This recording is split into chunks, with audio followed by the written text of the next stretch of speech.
Hello everyone, I am your educator Jashan and I welcome you to Arpita Sharma classes. This lecture will be on PIB analysis of some recent news. Students, you can subscribe to Arpita Sharma classes for daily The Hindu news analysis, important international organizations, daily MCQs for prelims preparation, strategy classes for UPSC CSE, polity classes, economics classes and much more. You can also subscribe our Telegram channel which is Simplifying UPSC with Ease to get all PDFs, class notes and other notifications. Arpita ma'am takes live classes on Unacademy Plus. You can use code SharmaYT10 to get 10% discount there. Now let's get ready with the news. First is Ayush Ministry gears up for International Day of Yoga 2020 with campaign Yoga at Home, Yoga with Family. Students, हमें पता है पिछले कुछ सालों से जो 21 जून है उसको इंटरनेशनल योगा डे की तरह हम सेलिब्रेट कर रहे हैं. ठीक है, तो इस साल का जो थीम है वो है yoga at home, yoga with family. क्योंकि ये कोरोना महामारी के कारण बाहर तो पॉसिबल है नहीं, तो इस साल का थीम योगा एट होम है. ठीक है, this year's observance of international day of yoga with aim to highlight health building and stress relieving aspects of yoga. क्योंकि एक तो ये पैंडेमिक के कारण एक थोड़ा जैसे लोग अपने घरों में बंद हैं तो स्ट्रेस रिलेटेड प्रॉब्लम्स काफ़ी हो सकती हैं. तो इस साल का जो योगा के बेनिफिट्स हैं उसमें योगा के स्ट्रेस रिलीविंग एस्पेक्ट्स को हाईलाइट किया जाएगा. ठीक है, तो दूरदर्शन में 21 जून को 6:30 बजे से एक ट्रेनर लेड सेशन होगा जिसके अकॉर्डिंग सभी लोग क्या है अपने घर पे ही योगा परफॉर्म करके इस योगा डे सेलिब्रेट कर सकते हैं. ठीक है, जो योगा डे है स्टूडेंट्स उसको पब्लिक ने इस तरह से एम्ब्रेस किया है ऑल ओवर द वर्ल्ड कि ये एक तरह से इंडिया के कल्चर और ट्रेडिशन का ही सेलिब्रेशन बन गया है. ठीक है, जो दो हमारे प्रूवन बेनिफिट्स जो हैं योगा से, positive impact on general health and immunity enhancement and its global accepted role as a stress buster. देखिए, हेल्थ में तो फर्क पड़ता है, साथ के साथ इम्यूनिटी भी इन्हांस होती है जो कि आजकल के लिए बहुत इंपॉर्टेंट है. सेकंड, इसका जो रोल है वो है स्ट्रेस बस्टर का. ये मेंटल पीस को प्रमोट करता है, हमारी कॉन्सेंट्रेशन को भी कहीं ना कहीं बढ़ने में हेल्प करता है. ठीक है, एक योगा का बहुत फेमस प्रोग्राम है जो बहुत सारे योगा टीचर्स ने मिलकर बनाया है, वो है 45 minutes common yoga protocol CYP 45 minutes का. ठीक है, इसके जो है फिजिकल, मेंटल, इमोशनल और स्पिरिचुअल हेल्थ को इम्प्रूव करने के लिए इसके फायदे देखे गए हैं. ठीक है, इसको डेली घर पे ही प्रैक्टिस किया जा सकता है. तो क्या है, मिनिस्ट्री ऑफ आयुष जो है हमारी वो एनकरेज कर रही है कॉमन लोगों को कि वो ये CYP कॉमन योगा प्रोटोकॉल को फॉलो करें. इसके लिए दूरदर्शन पे मॉर्निंग से प्रोग्राम्स भी शुरू हो गए हैं. ठीक है, एक वीडियो कॉन्टेस्ट भी किया जा रहा है ये इंटरनेशनल योगा डे के related, my life my yoga video blogging contest. ठीक है, जिसमें आपको क्या करना है, अपने घर पे ही योग आसन्स परफॉर्म करके वीडियो अपलोड करनी होगी. तो जो मिनिस्ट्री है वो उसके बेसिस पे विनर्स को चूज करेगी. ठीक है, नेक्स्ट जो है वो है फर्टिलाइजर इंडस्ट्री के बारे में है. To ensure uninterrupted supply of fertilizers during kharif season, mister Gowda holds meeting with fertilizer companies through video conferencing. ठीक है स्टूडेंट्स, अब खारिफ सीजन शुरू हो गया है. खारिफ सीजन के जो क्रॉप्स हैं जैसे राइस होता है, उसमें मेन जो क्रॉप जो है उनकी सोइंग, कई तरह की पल्सेस भी होती हैं, उनकी सोइंग हो चुकी है. ठीक है, तो अब उसके लिए जो फर्टिलाइजर्स की ज़रूरत होगी खारिफ सीजन के लिए, तो उसके रिलेटेड ये जो मिनिस्टर है मिस्टर गौड़ा, उनके द्वारा वीडियो कॉन्फ्रेंसिंग की गई है. ठीक है, इस टाइम में क्या चल रहा है फर्टिलाइजर इंडस्ट्री में स्टूडेंट्स, जो लेबर फोर्स थी वो बहुत सारी माइग्रेट कर गई है, दोबारा चली गई है अपने होम सिटीज़ में. तो फर्टिलाइजर इंडस्ट्री में शॉर्टेज ऑफ लेबरर्स की बहुत बड़ी प्रॉब्लम आ रही है. ठीक है, और क्या है इसके साथ ही बाकी क्या प्रॉब्लम है कि और कहीं से मैन पावर मिल नहीं पा रही है. और जो हम फर्टिलाइजर इंडस्ट्री में यूज़ करते थे मशीनरी, इक्विपमेंट वगैरह, वो बहुत सारी मशीनरी ऐसी थी जो हम दूसरे कंट्रीज से इंपोर्ट कर रहे थे, उसके इंपोर्ट में भी प्रॉब्लम आ रही है. इन सभी प्रॉब्लम्स को डिस्कस किया है गया है और कैसे सॉल्व किया जाए, और खारिफ क्रॉप के रिलेटेड अनइंटरप्टेड फर्टिलाइजर सप्लाई को इंश्योर करने के रिलेटेड कॉन्फ्रेंस की गई थी. ठीक है, तो स्टूडेंट्स क्या था कि लास्ट ईयर के कंपैरिजन में इस साल का जो यूरिया का सेल था और पीएनके पोटाशियम और फॉस्फेटिक और पोटाशियम फर्टिलाइजर्स का सेल था वो काफी हायर रहा है इस साल। ठीक है, इसका जैसे लास्ट ईयर तक ये था कि 133 लाख मीट्रिक टन हम करते थे, इस साल 170 लाख मीट्रिक टन है। तो जो डिफरेंस होगा वो इंपोर्ट्स के थ्रू मीट किया जाएगा। ठीक है स्टूडेंट्स, क्या है जो हम 3 तरह के फर्टिलाइजर्स यूज करते हैं। एक है एनपीके, 3 न्यूट्रिएंट्स चाहिए होते हैं हमारे जो क्रॉप्स हैं उनको ग्रो करने के लिए। ठीक है, तो जो नाइट्रोजन है वो हमें मिलता है यूरिया से। ठीक है, जो यूरिया है, यूरिया पे हमारे डायरेक्ट बेनिफिट ट्रांसफर चलता है। ठीक है, डीबीटी, तो वो बहुत सालों से चल रहा है।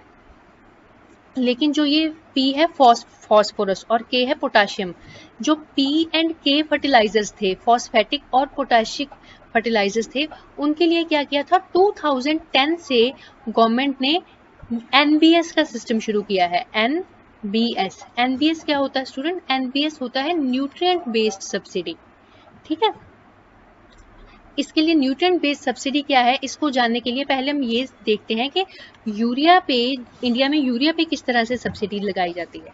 ठीक है स्टूडेंट्स, क्या है जो एनपीके, ये 3 फर्टिलाइजर्स हैं जो हमारे क्रॉप्स को चाहिए और इनका क्या परसेंटेज चाहिए होता है, 4:2:1।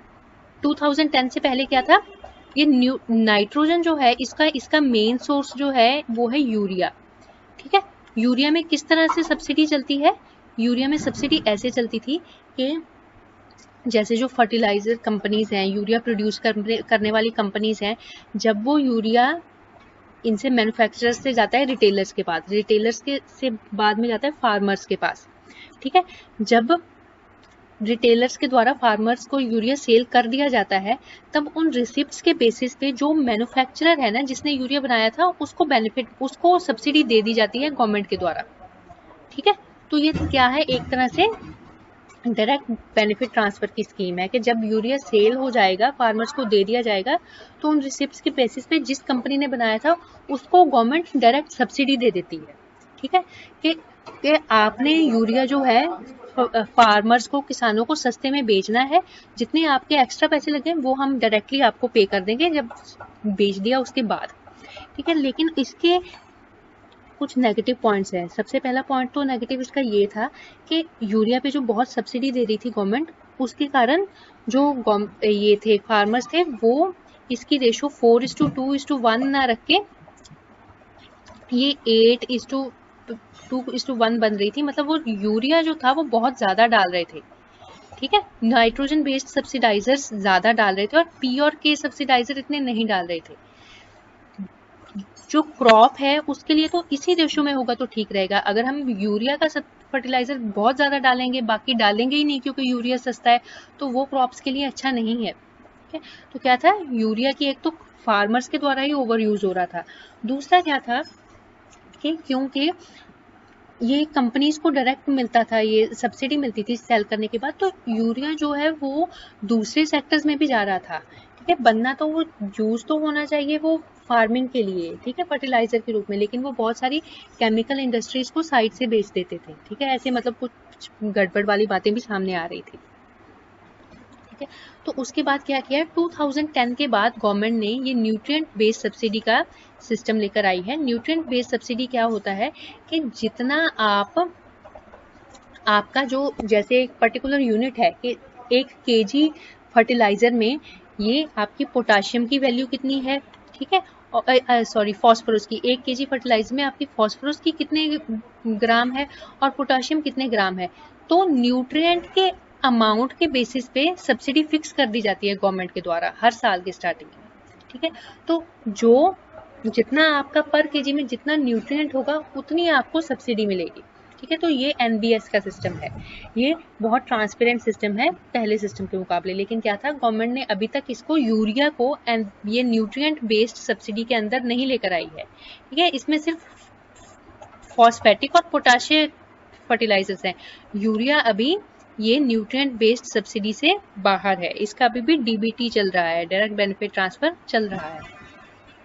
ठीक है, तो ये श्री गौड़ा का ये कहना था कि जो न्यूट्रिएंट बेस्ड सब्सिडी होती है फॉस्फेटिक और पोटेशिक फर्टिलाइजर्स की, उसकी अप्रूवल के लिए या उसका कितना उसकी सब्सिडी का अमाउंट पहले ही फिक्स कर दिया जा चुका है ताकि इसमें कोई प्रॉब्लम ना आए। ठीक है, और जो पेमेंट के ड्यूज अभी गवर्नमेंट की तरफ से बाकी थे उनको भी क्लियर करने की बात चल रही है। उसके बाद उन्होंने मेजर चैलेंजेस को डिस्कस किया, जैसे कि माइग्रेशन के कारण जो लेबरर्स की शॉर्टेज हुई है, फिर स्किल्ड मैन पावर भी नहीं मिल रही और इस इशू को कैसे रिजॉल्व किया जाए उसके बारे में डिस्कशन की गई है, फिर मशीनरी को कैसे इम्पोर्ट किया जाए। ठीक है, तो नेक्स्ट जो हमारी न्यूज़ है, this is about ministry of petroleum and natural gas. Minister of petroleum and natural gas जो है Shri Dharmendra Pradhan, he stresses on enhancing domestic steel usage and reducing import dependence for meeting oil and gas sector's street requirements। Students, क्या है, जो oil and gas sector है वो एक major steel user है हमारी कंट्री का। ठीक है, लेकिन क्या होता था अभी तक, जो हमारा डोमेस्टिक स्टील प्रोडक्शन है वो उतनी नहीं होती, तो वो बहुत ज़्यादा चंक ऑफ देयर स्टील जो है इंपोर्ट करता है ऑयल एंड गैस सेक्टर। तो मिस्टर धर्मेंद्र प्रधान का ये कहना था ऑयल एंड गैस सेक्टर को कि आप पहले जो है हमारा डोमेस्टिकली प्रोड्यूस्ड स्टील जो है उसको फुली यूटिलाइज करिए, उसके बाद इंपोर्ट कीजिएगा। ठीक है, क्योंकि क्या है, जो हम आत्मनिर्भर की बात करते हैं, आत्मनिर्भर भारत की बात कर रहे हैं हमारे पीएम, तो उसमें क्या है, मैन्युफैक्चरिंग सेक्टर का बहुत इंपॉर्टेंट रोल है। और मैन्युफैक्चरिंग सेक्टर जो है उसमें स्टील इंडस्ट्री का बहुत इंपॉर्टेंट रोल बन जाता है। ठीक है, क्योंकि जो स्टील इंडस्ट्री होती है उसकी कंस्ट्रक्शन सेक्टर के साथ, ऑयल एंड गैस सेक्टर के साथ, ऑटोमोबाइल सेक्टर, मशीनरी सेक्टर, इन सब के साथ जो स्टील इंडस्ट्री है उसका लिंकेज है। ठीक है, तो अगर प्रॉपर लिंकेज होगा और हम अपना डोमेस्टिकली प्रोड्यूस स्टील यूज करेंगे तो वो आत्मनिर्भर भारत के लिए बहुत इंपॉर्टेंट रहेगा, बहुत अच्छा एक स्टेप रहेगा। ठीक है, तो उन्होंने इंपोर्ट डिपेंडेंस जो है उसको रिड्यूस करने की बात की है। तो जो वेबिनार कंडक्ट किया गया उसका नाम था आत्मनिर्भर Bharat fostering domestic steel usage in oil and gas sector. इसके नाम से पता चला है कि डोमेस्टिक स्टील यूसेज को इंकरेज किया जाए ऑयल एंड गैस सेक्टर में। ठीक है, तो उनका कहना था आत्मनिर्भर Bharat is a strong Bharat with robust manufacturing sector. ठीक है, आत्मनिर्भर बनने के लिए हमें मैन्युफैक्चरिंग सेक्टर पे बहुत जोर देना पड़ेगा, which is self reliant yet globally integrated economy. Student, इसको ध्यान से देखिए, मतलब आत्मनिर्भर भारत का ये मतलब नहीं है कि हमारे बाकी की दुनिया से हम रिश्ता तोड़ देंगे। ठीक है, कुछ इम्पोर्ट एक्सपोर्ट होगा नहीं। आत्मनिर्भर भारत का मतलब ये है कि वो हम ग्लोबली इंटीग्रेटेड जरूर रहेंगे, ग्लोबली पूरे बाकी देशों के साथ इंटीग्रेशन पूरी है, लेकिन जहां तक हो सके सेल्फ रिलायंस बनाकर चलना है। स्टूडेंट, हमने पिछले एनालिसिस में डिस्कस किया था कि कैसे जो ऊर्जा गंगा प्रोजेक्ट बना है या और भी नॉर्थ ईस्ट इंडिया में जो बहुत सारे प्रोजेक्ट चल रहे हैं कि जो हाउस होल्ड्स हैं उनको पाइप्ड गैस लाइन की सप्लाई देना है। ठीक है, जैसे जो ऊर्जा गंगा है वो 5 इंडियन स्टेट्स को पाइप्ड गैस लाइन की सप्लाई की बात करता है, यूपी, बिहार, झारखंड, उड़ीसा, वेस्ट बंगाल। ठीक है, तो उसमें क्या है, जब गैस पाइपलाइन भेजनी है, मतलब पाइप्स में डोमेस्टिक गैस, घर पे यूज होने वाली गैस या सीएनजी भेजेंगे हम, तो जो पाइप्स हैं उसके लिए स्टील की जरूरत है। ठीक है, तो जो ऑयल एंड गैस सेक्टर है, this is one of the largest users of steel and pipes and tubes. ठीक है, which with pipeline being a major mode of transport for petroleum, oil and lubricant products.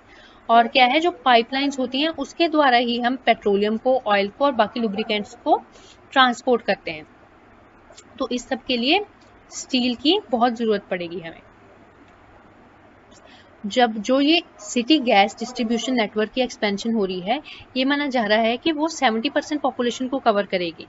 ठीक है, तो उसके लिए और भी अगर हम सीएनजी फ्यूल की बात करें उसको भी इन्हांस किया जा रहा है, तो एटलीस्ट 10,000 सीएनजी स्टेशंस को सेटअप करने का प्लान है। तो इसके लिए जो स्टील की डिमांड है वो और भी हायर जाने वाली है नियर फ्यूचर में। श्री प्रधान का ये कहना था कि डोमेस्टिक स्टील मैन्युफैक्चरर्स के पास पूरी कैपेबिलिटीज हैं स्टील की प्रॉब्लम को एड्रेस करने के लिए। ठीक है, तो अगर हम इम्पोर्ट डिपेंडेंस को रिड्यूस करेंगे तो ये एमएसएमई सेक्टर को, स्टील में जो एमएसएमई सेक्टर है उसको बढ़ाने में और भी हेल्प करेगा, ठीक है, और ज़्यादा वैल्यू एडेड प्रोडक्ट्स बनाए जा सकेंगे। उसके बाद आ रहा है new jobs organic products in offing as KVIC। KVIC क्या है? Khadi and village industries commission taps Indian palm industry. जो Khadi and village industries commission है वो चाहती है कि इंडिया की जो पाम इंडस्ट्री है उसको टैप करते हुए नई जॉब्स क्रिएट किए जाएं और बहुत सारे ऑर्गेनिक प्रोडक्ट्स बनाए जाएं। स्टूडेंट्स, इंडिया में जो पाम है वो बहुत प्रोड्यूस होता है, ठीक है, जैसे जो हमारे कोस्टल एरियाज की स्टेट्स हैं, महाराष्ट्र हो गया, गुजरात हो गया, केरला, तमिलनाडु, ये सारी कोस्टल स्टेट्स में प्रोड्यूस होता है। उसके साथ ही यूपी और बिहार में भी पाम ट्रीज की बढ़िया मात्रा पाई जाती है, ठीक है। तो जो KVIC है उसका ये कहना है कि नीरा और पाम गुड़, पाम से बनने वाला गुड़ जैगरी, इनके पास बहुत पोटेंशियल है कि ये इंडिया में और भी एम्प्लॉयमेंट क्रिएट कर सके, ठीक है। तो जो इस प्रोजेक्ट के द्वारा वो नीरा को ये सॉफ्ट ड्रिंक्स का सब्स्टिट्यूट बनाकर बेचने की बात कर रहे हैं, जिससे क्या होगा, क्योंकि जो नीरा होता है ये पाम ट्री से बनने वाली, कोकोनट ट्री से बनने वाली ड्रिंक है, तो उससे क्या होगा, बहुत सारी ट्राइबल पॉपुलेशन को सेल्फ एम्प्लॉयमेंट मिलेगा, ठीक है। और जो ट्रेडिशनल ये कोकोनट प्लांट से कोकोनट्स को उतारने वाले लोग होते हैं, बाकी ट्राइबल पॉपुलेशन है, उसको बहुत बेनिफिट होने वाला है, इससे बहुत सारी जॉब्स क्रिएट होंगी, ठीक है। तो जो ये था स्कीम है, इसको लॉन्च किया गया है दहानू इन पालघर डिस्ट्रिक्ट ऑफ महाराष्ट्र। जो महाराष्ट्र है उसमें इटसेल्फ 50 लाख से ज़्यादा पाम ट्रीज हैं। ये कहा जा रहा है कि 400 से ज़्यादा इसमें ट्रेडिशनल ट्रैपर्स जो हैं उनको नौकरी मिलेगी, ठीक है। नीरा एक तरह की ड्रिंक है स्टूडेंट्स, जो कि सनराइज से पहले ही कलेक्ट की जाती है। ये बहुत अच्छी न्यूट्रिएंट रिच ड्रिंक है, ठीक है। जिस तरह से ये जो नीरा है वो कोकोनट वाटर से डिफरेंट है, जिस तरह से अब धीरे धीरे करके कोकोनट वाटर पैकेज्ड भी मिलने लगा, और कोकोनट वाटर की क्या है, एक तरह से मार्केट बनती जा रही है, वैसे वो नीरा की मार्केट को प्रमोट करने की बात कर रहे हैं, ठीक है। अप्रॉक्सीमेटली क्या है, 10 करोड़ पाम ट्रीज है कंट्री में, और क्या है, ये नीरा के थ्रू, जो नीरा को खुद को तो बेचा जाएगा, वो ड्रिंक को तो बेचा जाएगा ही सॉफ्ट ड्रिंक्स का सब्स्टिट्यूट बनाकर, इसके साथ ही उससे कैंडीज बन सकती हैं, मिल्क चॉकलेट बन सकते हैं, palm Cola, ice cream, traditional sweets बन सकती हैं, अगर उसे प्रॉपर तरीके से मार्केट किया जाए। 2 तरीके के बेनिफिट होंगे स्टूडेंट्स। एक तो क्या है, इंडिया इटसेल्फ में बहुत बड़ी मार्केट है, ठीक है, अगर उसमें हम एनकरेज करके नीरा को लेकर आए सॉफ्ट ड्रिंक्स की जगह से, तो बहुत बढ़िया तरीके से ये काम चल सकता है। दूसरा क्या है, जो हमारे आसपास के देश हैं वहाँ पर भी नीरा की बहुत डिमांड है, जैसे म्यांमार हो गया, श्रीलंका हो गया, ठीक है। तो हम अपने प्रोडक्ट को उसको अच्छी तरह से पैकेजिंग करके, मार्केटिंग करके बाकी देशों में एक्सपोर्ट भी कर सकते हैं, ठीक है। और ये क्या है, जो गवर्नमेंट का नया स्लोगन है वोकल फॉर लोकल, उसमें बहुत हेल्प करेगा, ठीक है।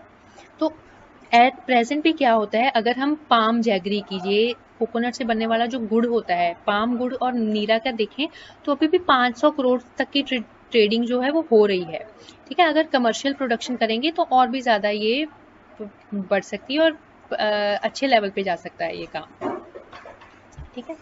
Next is India is to send tri service contingent to participate in 75th victory day parade of world war 2 in Moscow, ठीक है। जो रशिया है स्टूडेंट्स, उसमें मॉस्को में क्या कर रहे हैं, वो 75th एनिवर्सरी मना रहे हैं ऑफ सेकेंड वर्ल्ड वॉर में विक्ट्री की, ठीक है। तो उसके लिए क्या है, एक मिलिट्री परेड ऑर्गेनाइज की गई है, जो रशिया और उसके फ्रेंडली नेशंस थे उनके द्वारा जो हीरोइज्म दिखाया गया या सेक्रीफाइसेस दिए गए, उसके लिए परेड की जा रही है, ठीक है। तो जो डिफेंस मिनिस्टर ऑफ रशिया थे, उन्होंने इंडियन कॉन्टिजेंट को इनवाइट किया था इस विक्ट्री डे परेड में शामिल होने के लिए। तो ये जून 24 को होगा मॉस्को में, ठीक है। तो जो हमारे डिफेंस मिनिस्टर हैं, उन्होंने एक 75 मेंबर्स की कॉन्टिजेंट भेज दी है, तीनों सर्विसेज थे, आर्मी से, नेवी से और एयरफोर्स से, जो इस परेड में पार्टिसिपेट करेगी, ठीक है। तो ये एक तरह से हम रशिया को सॉलिडेरिटी शो कर रहे हैं इसके द्वारा, ठीक है। जो नेक्स्ट न्यूज़ जो है स्टूडेंट्स वो ये है कि एनुलर सोलर एक्लिप्स दिखाई देगा 21 जून 2020 को। ठीक है, ये क्या है, अगर हम देसी महीनों की बात करें तो 31 ज्येष्ठ 1942 साका। ठीक है, तो जो इंडिया में एनुलर फेज विजिबल होगा स्टूडेंट्स जो है। ठीक है, पहले तो हम देखते हैं कहाँ कहाँ पे विजिबल होगा ये। ठीक है, तो इंडिया में कुछ नैरो कॉरिडोर में एनुलर फेज दिखेगा, जैसे राजस्थान के कुछ पार्ट्स में, हरियाणा में, उत्तराखंड में। ठीक है, और बाकी सारे इंडिया में ये सिर्फ पार्शियल सोलर इक्लिप्स की तरह दिखेगा। ठीक है स्टूडेंट्स, क्या होता है एनुलर सोलर इक्लिप्स? क्या है, जब हमें ऐसी फिगर दिखाई देती है। ठीक है स्टूडेंट, सोलर इक्लिप्स क्या होता है? सोलर इक्लिप्स या लूनर इक्लिप्स जो है ये तब लगता है जब हमारा ये है सन और अर्थ और मून तीनों एक लाइन में आते हैं। सोलर इक्लिप्स के लिए क्या चाहिए हमें? जो मून है वो क्या होगा, सन और अर्थ के बीच में सेंटर में मून होगा। जब सेंटर में मून होगा तब सोलर इक्लिप्स लगेगा। ठीक है, इसमें क्या होता है कि जो मून होता है वो सन की लाइन में आ जाता है, तो क्या होता है कुछ टाइम के लिए वो सन से आने वाली रेज को ब्लॉक कर लेता है, तो अर्थ के इस एरिया में क्या दिखेगा, सन दिखाई नहीं देगा, ऐसी फिगर दिखाई देगी। ठीक है, तो इसको सोलर इक्लिप्स बोला जाता है।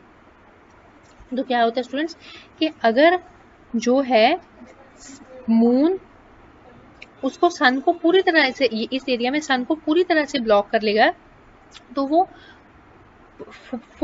फुल सोलर इक्लिप्स लगेगा।